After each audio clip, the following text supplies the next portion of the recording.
अपनी सच्ची कहानी सुनाने जा रहा हूँ। बहुत दिन पहले की बात है, जब मैं छोटा था तो एक बहुत ही भयानक हादसा मेरे साथ हुआ था। जब मैं कुछ काम के लिए बाजार जा रहा था तो रास्ते में एक घना जंगल पड़ता था। तो जाते टाइम में एक बहुत ही अजीब घटना मेरे साथ हुई।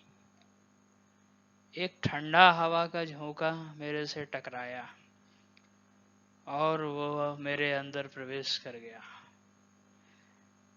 तब मैं बहुत छोटा था और ये बात मेरे को कुछ समझ में आई नहीं, और मैं दौड़ता हुआ अपने काम के लिए बाजार चला गया। उस टाइम गांव में बहुत ही अंधेरा रहता था और लाइट की व्यवस्था नहीं रहती थी। उसके बाद क्या हुआ कि जैसे ही मैं अपने घर पहुंचा और रात हुई, तो रात के समय ऐसा हुआ कि मैं सो गया। और जब मैं उठा रात के 12 बजे, तो मेरे मुंह से आवाज ही नहीं निकल रही थी।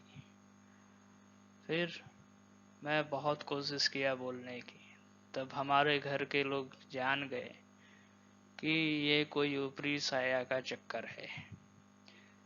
फिर वो मुझे तुरंत ही एक पास के ओझा के पास ले गए और उसने एक कोई मंत्र फूंका और मेरे को लौंग खिलाया। उस लौंग खाने के बाद मुझे कुछ अच्छा महसूस होने लगा। फिर उन्होंने एक ताबीज दी हमेशा पहनने के लिए। उस ताबीज के पहनने से मेरे ऊपर कोई भी बुरी साया का असर नहीं हुआ। जब मैं ये घटना देखता हूँ, सोचता हूँ, याद करता हूँ, तो मेरे रोंगटे खड़े हो जाते हैं।